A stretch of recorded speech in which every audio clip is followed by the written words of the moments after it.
Hello everyone. Last class में हम बात कर रहे थे एनेस्थेटिक्स के बारे में। एनेस्थेटिक्स में हमने क्या क्या देखा।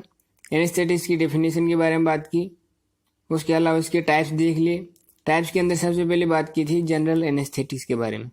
जनरल एनेस्थेटिक्स के अंदर इसकी स्टेजेस देखी थी, स्टेजेस ऑफ जनरल एनेस्थेसिया। कितनी स्टेजेस थी इसमें टोटल 4 स्टेजेस थी, ठीक है। उसके अलावा बात करें अपन इसके क्लासिफिकेशन के बारे में। क्लासिफिकेशन ऑफ जनरल एनेस्थेटिक्स अपन ने देखा कौन से बेसिस पे, ये था on the basis of route of administration. कौन कौन सा, इनहेलेशनल एंड इंट्राविनस। सबसे पहले उसके बाद अपन ने बात की इसके मैकेनिज्म ऑफ एक्शन के बारे में। नेक्स्ट सबसे पहले बात करते हैं इनहेलेशनल एनेस्थेटिक्स। इनहेलेशनल को भी हमने 2 कैटेगरीज में डिवाइड किया था, गैसेज एंड वोलेटाइल लिक्विड्स, ठीक है। गैसेज के अंदर अपन ने एग्जांपल देखा था कौन सा, नाइट्रस ऑक्साइड। तो सबसे पहले बात करें नाइट्रस ऑक्साइड के बारे में। It is a gas with slightly sweet order. जो नाइट्रस ऑक्साइड होती है क्या है, टोटली गैसियस फॉर्म में प्रेजेंट होती है और इसकी ऑर्डर कैसी होती है, sweet order. Produces light anaesthesia without respiratory depression. जो इसका इफेक्ट होता है कैसा होता है, लाइट इफेक्ट होता है। Produces light anaesthesia without respiratory depression. और जो अपनी रेस्पिरेटरी रेट होती है यानी ब्रीथिंग जो होती है उसके ऊपर इसका कोई इफेक्ट नजर नहीं आता, इसके अंदर रेस्पिरेशन नॉर्मल रहता है। Recovery from anaesthesia is smooth and rapid. जो रिकवरी होती है नाइट्रस ऑक्साइड के द्वारा प्रोड्यूस की हुई एनेस्थेसिया की, वो क्या होती है, बहुत फास्ट होती है, यानी रैपिड रिकवरी होती है। किससे, एनेस्थेसिया से, जो अपने प्रोड्यूस किया है किसके द्वारा, नाइट्रस ऑक्साइड के द्वारा। नेक्स्ट बात करें इसके डिसएडवांटेजेस के बारे में। Produces light anaesthesia therefore should be used along with other anaesthetics. जो नाइट्रस ऑक्साइड है उसका इफेक्ट क्या होता है, बहुत कम नजर आता है, ठीक है। लाइट इफेक्ट इसका होता है, इसलिए क्या अपन इसको कभी भी अकेले यूज नहीं कर सकते एनेस्थेसिया प्रोड्यूस करवाने के लिए। इसलिए इसको हमेशा किसी न किसी दूसरे एनेस्थेटिक्स के साथ एज ए एडिटिव यूज किया जाता है, ठीक है, इन एडिशन यूज किया जाता है। नेक्स्ट है long term exposure like in staff में impair DNA synthesis causing fetal abnormalities when such stuff are pregnant. यहाँ पे बात कर रहे हैं अपन डीएनए सिंथेसिस में एबनॉर्मेलिटी के बारे में। नॉर्मली अगर बात करें अपन कोई प्रेग्नेंट स्टाफ है, ठीक है, जो काम करती है किसके अंदर, एनेस्थेसिया वार्ड के अंदर, और अपन पेशेंट को दे रहे हैं नाइट्रस ऑक्साइड, किसके लिए, एनेस्थेसिया क्रिएट करवाने के लिए।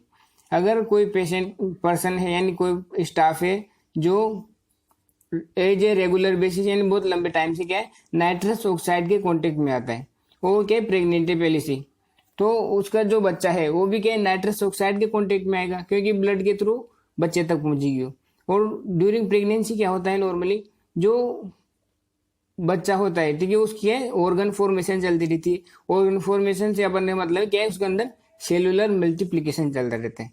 तो सेलुलर मल्टीप्लिकेशन में क्या है, डीएनए सिंथेसिस होता है, नहीं डीएनए रेप्लिकेशन वगैरह होता है। तो उस टाइम पे अगर बच्चे के कॉन्टेक्ट में नाइट्रस ऑक्साइड आ गई तो उस नाइट्रस ऑक्साइड के इफेक्ट से क्या हो सकता है, जो डीएनए का रेप्लिकेशन चल रहा है, डीएनए सिंथेसिस चल रहा है, उसके अंदर कुछ एबनॉर्मेलिटीज क्रिएट हो सकती है या फिर म्यूटेशन उसके अंदर डेवलप हो सकती है। उसका रिजल्ट क्या होगा, उसका रिजल्ट ये होगा कि जो बच्चा जब जन्म लेगा तो उसके अंदर कुछ कंजेनाइटल डिफॉर्मिटीज अपन को नजर आ सकती है। ये अपन इसके डिसएडवांटेज देगी। कौन कौन सा था, सबसे पहला तो ये कि इसका जो इफेक्ट होता है वो लाइट इफेक्ट नजर आता है, जिसकी वजह से इसको अपन कभी भी अकेला यूज नहीं कर सकते। दूसरा ये है कि इसके कांटेक्ट में अगर प्रेग्नेंट स्टाफ आ रहा है तो क्या उसके अंदर जो उसका बच्चा है उसके अंदर पॉसिबिलिटीज बढ़ जाती है किसकी, कंजेनाइटल डिफॉर्मिटीज क्रिएट होने की या डीएनए सिंथेसिस के अंदर कुछ एबनॉर्मेलिटीज क्रिएट होने की। नेक्स्ट अपन बात करते हैं ईथर के बारे में। ईथर क्या है, ether is a colourless volatile liquid but potent anaesthetic. जो इससे पहले बात की थी नाइट्रस ऑक्साइड के बारे में, वो क्या थी, टोटली गैसियस फॉर्म में थी, लेकिन यहाँ पे जो ईथर है, ईथर क्या है, ether is a volatile liquid है। कौन सा है, एक कलरलेस होता है बट पोटेंट एनेस्थेटिक। पोटेंट का मतलब होता है स्ट्रॉन्ग, जो इसका इफेक्ट होता है बहुत स्ट्रॉन्ग इफेक्ट होता है। इससे पहले नाइट्रस ऑक्साइड दिखा तो उसका इफेक्ट कैसा था, उसका इफेक्ट था लाइट इफेक्ट, यानी लाइट एनेस्थेसिया को क्रिएट करवा रहा था। लेकिन बात करें ईथर के बारे में तो ये क्या है, पोटेंट एनेस्थेटिक है। It is also a good analgesic and muscle relaxant. जो ईथर होता है, अब बात कर रहे हैं इसके एनेस्थेटिक इफेक्ट के बारे में, तो क्या है वो स्ट्रॉन्ग इफेक्ट है। इसकी वजह से क्या है, अगर स्ट्रॉन्ग इफेक्ट है तो इसका जो एनाल्जेसिक इफेक्ट होगा वो भी बहुत अच्छा होगा। एंड मसल्स रिलैक्सेशन जो इसकी वजह से होगी हुई क्या बहुत स्ट्रॉन्ग, यानी मसल्स रिलैक्सेशन होगा। Good analgesic and muscle relaxant. Next बात करें, it does not depress cardiovascular system and respiratory functions in therapeutic doses. इसके इफेक्ट से क्या होता है, जो कार्डियोवास्कुलर सिस्टम है उसके ऊपर फर्क नहीं पड़ता और अपने जो रेस्पिरेटरी फंक्शन है उनके ऊपर भी फर्क नहीं पड़ता। लेकिन ये कब की बात कर रहे हैं अपन, जब थेरेपेटिक डोज अपन दे रहे हैं पेशेंट को। हाई डोज पे तो फर्क पड़ेगा, लेकिन थेरेपेटिक डोज यानी जो अपन एज ए ट्रीटमेंट यूज करते हैं एनेस्थेसिया प्रोड्यूस करने के लिए, ठीक है ना, तो उस दौरान क्या है, ना तो कार्डियोवास्कुलर सिस्टम को डिप्रेस करेगा ना अपने रेस्पिरेटरी फंक्शंस को डिप्रेस करेगा। नेक्स्ट है डिसएडवांटेजेस ऑफ ईथर। ईथर के डिसएडवांटेज क्या होंगे, highly inflammable, vapours are irritating and induction is slow hence not preferred. इसके 3 नुकसान ये हैं कि एक तो क्या है, हाईली इन्फ्लेमेबल होता है, यानी इजीली फायर को रिसीव कर सकता है, आग लग सकती है इसमें बहुत जल्दी। नेक्स्ट है वेपर्स आर इरिटेटिंग। जो इसकी वेपर्स होती है वो क्या होती है, इरिटेटिंग होती है। जो अपनी म्यूकोसा होती है, लेरिंग्स वाली म्यूकोसा होगी या फिर लंग्स की म्यूकोसा होगी, ट्रेकिया की, ठीक है, तो उसको क्या है वेपर्स उससे जाकर टकराएंगे और वहां पे क्या करेंगे, इरिटेशन करवाएंगे, पेशेंट को जलन होगी इस गैस के यूज से। And induction is slow hence not preferred. और इसका जो इफेक्ट होता है वो बहुत स्लो नजर आता है, ठीक है, बहुत मतलब लंबा टाइम लगता है किसके अंदर, एनेस्थेसिया क्रिएट करने के अंदर, ठीक है। तो स्लो इफेक्ट इसका जो ऑनसेट होता है उसकी वजह से इसको बहुत कम यूज किया जाता है। 3 नुकसान क्या क्या है, एक तो हाईली इन्फ्लेमेबल है, यानी तो क्या है आग लगने की संभावनाएं बढ़ जाती है। दूसरी चीज जो इसकी वेपर्स होती है वो हाईली इरिटेटिंग होती है, किसके लिए, अपनी म्यूकोसा के लिए। उसके अलावा इसका इंडक्शन स्लो होता है, यानी धीरे धीरे ऑनसेट होता है इसके इफेक्ट का, इसलिए अपन इसको लेस प्रेफर करते हैं एनेस्थेसिया प्रोड्यूस करवाने के लिए। नेक्स्ट बात करें हेलोथिन के बारे में। Halothane is a colourless volatile liquid with sweet odour. ये भी सेम उसी की तरह ईथर की तरह क्या होता है, कलरलेस होता है एंड वोलेटाइल लिक्विड होता है with sweet odour. Sweet odour, ठीक है, स्वीट ओडर वाला एक और कौन सा था, nitrous oxide. It is non irritant and a non inflammable and most popular anaesthetic. जो हेलोथिन होता है वो नॉन इरिटेंट होता है, यानी जो अपनी म्यूकोसा होगी उसको इरिटेट नहीं करेगा। एंड नॉन इन्फ्लेमेबल मतलब इसके अंदर आग लगने की चांसेस नहीं होंगे, यानी बहुत कम होगी। क्या होगा, फायर रेसिस्टेंट होगा। एंड मोस्ट पॉपुलर एनेस्थेटिक्स, सबसे ज्यादा पॉपुलर एनेस्थेटिक ये होता है। Induction is smooth and rapid in 2 to 5 minutes. जो इसका इंडक्शन होता है बहुत फास्ट होता है। वहीं पे अपन ने इससे पहले बात की किसके बारे में, ईथर के बारे में, तो इसका क्या था, ऑनसेट जो इंडक्शन था वो क्या है बहुत स्लो था। और हेलोथिन का जो इफेक्ट होता है वो क्या है बहुत रैपिड शुरू होता है, यानी induction is rapid in 2 to 5 minutes, 2 से 5 मिनट के अंदर अंदर इसका इफेक्ट शुरू हो जाता है। Surgical anaesthesia is produced. Next है रिकवरी इज रैपिड। जो रिकवरी होते हैं हेलोथिन की वो रिकवरी भी बहुत फास्ट होती है। ऑनसेट बहुत फास्ट हो रहा है एंड रिकवरी भी क्या इससे बहुत फास्ट होती है। Post operative nausea and vomiting are less. यहाँ पे बात कर रहे हैं जो सर्जरी के बाद में नोजिया और वोमिटिंग जो होती है वो इसकी वजह से क्या है बहुत कम नजर आती है। नोजिया और वोमिटिंग क्रिएट होने के लिए क्या है, अपने ब्रेन के अंदर एक सेंटर पाया जाता है CTZ, chemo receptor trigger zone, नाम सुना होगा आपने, ठीक है। तो CTZ क्या होता है, उसको अपन एक नॉर्मली वोमिटिंग सेंटर के नाम से जानते हैं। तो अपन बॉडी के अंदर कभी भी कोई भी ड्रग अगर एडमिनिस्टर करते हैं तो क्या करती है, जनरली वो जाकर जो अपना CTZ सेंटर होता है, कीमो रिसेप्टर ट्रिगर जोन, उसको इरिटेट करने का काम करती है, ठीक है। उसकी वजह से क्या होता है, बॉडी जो पर्सन है उसके अंदर वोमिटिंग एंड नोजिया अपेयर होते हैं, क्रिएट होते हैं। लेकिन अब यहाँ पे बात करें हेलोथिन के बारे में, तो हेलोथिन का ऐसा कोई इफेक्ट नजर नहीं आता। ये क्या करता है, मतलब जाकर वहां पर CTZ को इरिटेट नहीं करेगा, जिसकी वजह से नोजिया और वोमिटिंग के चांसेस पर्सन के अंदर बहुत कम नजर आएंगे। नेक्स्ट बात करें इसके डिसएडवांटेजेस के बारे में। Neither good analgesic nor muscle relaxant. इसका नुकसान ये है कि ये तो ना तो एक गुड एनाल्जेसिक यानी पेन को मतलब बहुत ज़्यादा लॉस नहीं करवाता, और एंड नॉर मसल रिलैक्सेंट, और ये मसल्स को भी बहुत ज़्यादा रिलैक्स नहीं करवाता एज कम्पेयर टू, जैसे अपन इससे पहले बात की ईथर के बारे में। ईथर क्या था, एक गुड एनाल्जेसिक था एंड मसल रिलैक्सेंट था, लेकिन जो हेलोथिन है वो good analgesic and good muscle relaxant नहीं है, क्योंकि ये स्ट्रॉन्ग नहीं है। इसका क्या है, अपने एक तो इंडक्शन तो बहुत फास्ट हो रहा है और रिकवरी भी फास्ट हो रही है, लेकिन इफेक्ट क्या है इसका बहुत कम है, यानी लाइट तो इफेक्ट है एक तरह से। नेक्स्ट बात करें, halothane is direct myocardial depressant. Halothane जो मायोकार्डियम का नाम सुना है, मायोकार्डियम जो अपनी होती है हार्ट के अंदर क्या है, 3 लेयर होती है, एंडोकार्डियम, मायोकार्डियम एंड पेरिकार्डियम। तो मायोकार्डियम कौन सी होती है, मस्कुलर लेयर होती है जो रेस्पॉन्सिबल होती है किसके लिए, हार्ट के मूवमेंट के लिए, यानी हार्ट बीट क्रिएट करवाने के लिए रेस्पॉन्सिबल होती है कौन सी, myocardium layer of the heart. तो हेलोथिन क्या करता है, डायरेक्ट जाकर मायोकार्डियम के जो कॉन्ट्रैक्शन यानी उसके फंक्शंस जो होते हैं उनको डिप्रेस करने का काम करता है, स्लो डाउन करने का काम करता है। इसलिए it decreases heart rate and cardiac output. अगर मायोकार्डियम के फंक्शन स्लो हो जाएंगे तो क्या होगा, हार्ट बीट भी कम हो जाएगी। अगर हार्ट बीट कम हो गई यानी हार्ट रेट कम हो गई तो क्या होगा, कार्डिक आउटपुट कम हो जाएगी। इसलिए इसका एक डिसएडवांटेज है क्या, कि ये डायरेक्ट मायोकार्डियम के फंक्शंस को डिप्रेस करने का काम करता है। उसके अलावा है कोजेज रेस्पिरेटरी डिप्रेशन।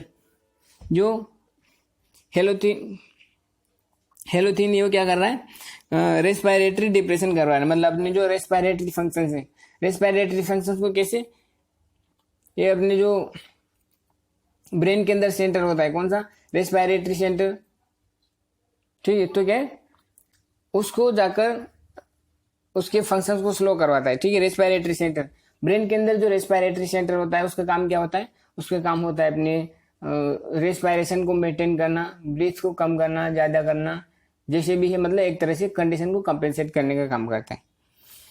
तो ये अपने रेस्पिरेटरी सिस्टम के फंक्शंस को क्या करता है, स्लो करवाता है, डिप्रेस करवाता है, ठीक है। तो 2 नुकसान क्या हुआ इसके, सबसे पहला तो 3। पहला तो ये है कि ना तो ये गुड एनाल्जेसिक है, ना फिर ये मसल रिलैक्सेंट है। दूसरा है कि ये मायोकार्डियम के इफेक्ट को स्लो करवाता है, नहीं उसके फंक्शंस को डिप्रेस करवाता है। दूसरा है रेस्पिरेटरी जो अपने फंक्शंस हैं उनको डिप्रेस करवाता है। नेक्स्ट है एनफ्लुरेन एंड आइसोफ्लुरेन। इनके बारे में बात करें तो similar to halothane but safer because they are not sensitive to heart. इनका इफेक्ट सेम हेलोथिन के होता है, ठीक है, यानी बहुत रैपिड इनका क्या है इंडक्शन हो रहा है, किस ऑनसेट ऑफ एक्शन जो हो रहा है इनका एनेस्थीसिया का वो बहुत फास्ट होता है एंड रिकवरी भी बहुत फास्ट होती है। लेकिन इनका एक स्पेसिफिक फीचर ये है कि जो हेलोथिन क्या करवा रहा था, हार्ट के ऊपर एंड रेस्पिरेटरी फंक्शंस के ऊपर क्या करवा रहा था, फंक्शंस को डिप्रेस कर रहा था उनकी, लेकिन ये इस हार्ट के ऊपर कोई इफेक्ट नहीं डालते। They are not sensitive to heart rate पे कोई इफेक्ट इनका नहीं होगा, इसलिए हेलोथिन के कंपैरिजन में ये ज़्यादा बेटर है। नेक्स्ट हम बात करते हैं डेसिफ्लुरेन एंड सिओफ्लुरेन के बारे में। They are newer agents which produce rapid induction and recovery because of low solubility in the blood. Desflurane and sevoflurane जो है वो न्यू जनरेशन की ड्रग्स होती हैं, ठीक है, और इनके स्पेसिफिक फीचर्स की बात करें तो क्या होगा, they produce rapid induction and recovery. इनका जो इफेक्ट होता है, इनकी वजह से जो एनेस्थीसिया क्रिएट होता है बॉडी के अंदर बहुत स्पीड से क्रिएट होता है, एंड इनका जो एनेस्थीसिया का लॉस होगा यानी गायब जो होगा बहुत रैपिड होगा। तो दोनों चीजें यानी इंडक्शन एंड रिकवरी बहुत फास्ट होती है, किसकी वजह से, डेसिफ्लुरेन एंड सिओफ्लुरेन की, because of low solubility in the blood, क्योंकि ब्लड के अंदर इनकी क्या है सोल्युबिलिटी बहुत कम होती है। सोल्युबिलिटी के कंसेप्ट की अगर बात करें तो कोई भी पार्टिकुलर ड्रग के बारे में बात करते हैं, जैसे कोई ड्रग है उसकी अगर सोल्युबिलिटी ब्लड के अंदर ज्यादा है, ठीक है, हाई सोल्यूबल ड्रग अपने बॉडी के अंदर एडमिनिस्टर की, ठीक है, तो हाई सोल्यूबल होने की वजह से क्या होगा, उस ड्रग का ज्यादातर पार्ट यानी मोस्ट ऑफ द पार्ट क्या होगा ब्लड के अंदर डिजोल्व हो जाता है, और बहुत कम पार्ट यानी बहुत कम अमाउंट में वो पार्ट जो है उसका अनडिजोल्व पार्ट जो बचा है वो टिश्यूज तक पहुंचेगा। अगर कम अमाउंट में कोई भी ड्रग टिश्यूज तक पहुंच रही है तो क्या होगा, उसका जो इफेक्ट होगा वो भी अपन को स्लो नजर आएगा, बॉडी के अंदर कम इफेक्ट उसका नजर आ जाएगा। क्यों? क्योंकि जो ज्यादातर पार्ट है उस ड्रग का वो ब्लड के अंदर डिजोल्व हो गया। ठीक है, तो क्या होगा उसका वो जो मतलब अगर हाई सोल्यूबल ड्रग है तो उसका ऑनसेट ऑफ एक्शन स्लो होगा, यानी इंडक्शन उसका स्लो होगा। अगर वहीं पर अपन बात करें लो सोल्यूबल ड्रग के बारे में, लो सोल्यूबल ड्रग जो क्या है ब्लड के अंदर कम सोल्यूबल होगी, तो क्या है उसका ज्यादातर पार्ट क्या होगा, अनडिजोल्व रहेगा ब्लड के अंदर, और वो डायरेक्ट कहाँ तक पहुंचेगा, टिश्यूज तक पहुंचेगा। अगर किसी भी ड्रग का ज्यादातर अमाउंट टिश्यूज तक पहुंचेगा तो क्या होगा, उसका इफेक्ट भी फास्ट नजर आएगा अपन को, यानी रेपिड नजर आएगा।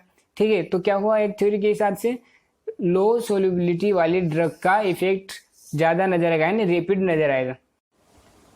नेक्स्ट हम बात करते हैं रिकवरी के बारे में। रिकवरी के अंदर सबसे पहले देखते हैं अपन लो सोल्यूबिलिटी ड्रग्स के बारे में। ठीक है, तो लो सोल्यूबिलिटी से क्या पता चल रहा है कि मतलब ऐसी ड्रग्स जिसका थोड़ा बहुत पार्ट क्या है ब्लड के अंदर डिजोल्व हुआ है, बाकी अदर पार्ट जो ज्यादातर पार्ट है उसका क्या है अनडिजोल्व फॉर्म में ब्लड के अंदर घूम रहा है। ठीक है, जो ड्रग्स पहले से ही अनडिजोल्व फॉर्म में है उसको बॉडी से बाहर निकालना क्या है किडनी के लिए बहुत इजीली हो जाता है। ठीक है, अगर इजीली किसी ड्रग को यानी फास्ट अपन बॉडी से बाहर एक्सक्रीट आउट कर सकते हैं तो क्या होगा, उसका इफेक्ट भी बॉडी के अंदर कम टाइम तक रहेगा। जितनी ज्यादा एक्सक्रीट होगी उतना कम इफेक्ट बॉडी के अंदर उसका रहेगा। ठीक है, तो जो लो सोल्यूबिलिटी वाली ड्रग्स होती है उनसे रिकवरी बहुत फास्ट होती है, किससे, एनेस्थीसिया की।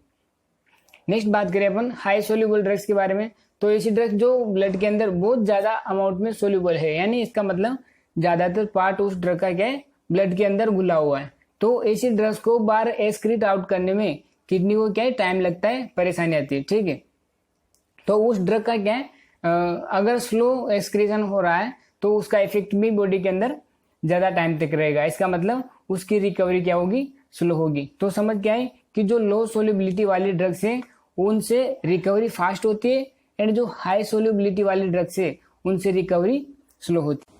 डेसिफ्लुरेन में कोज कफिंग एंड लेरिंगोस्पाज्म। जो डेसिफ्लुरेन होती है क्या करती है, ब्रेन जाकर अपनी जो म्यूकोजा है उसको थोड़ा इरिटेट करेगी, जिसकी वजह से क्या हो सकता है पेशेंट के अंदर कफिंग हो सकती है, एंड लेरिंगोस्पाज्म कफिंग हो सकती है, और लेरिंग जो अपना लेरिंग्स है उसके अंदर स्पाज्म हो सकता है।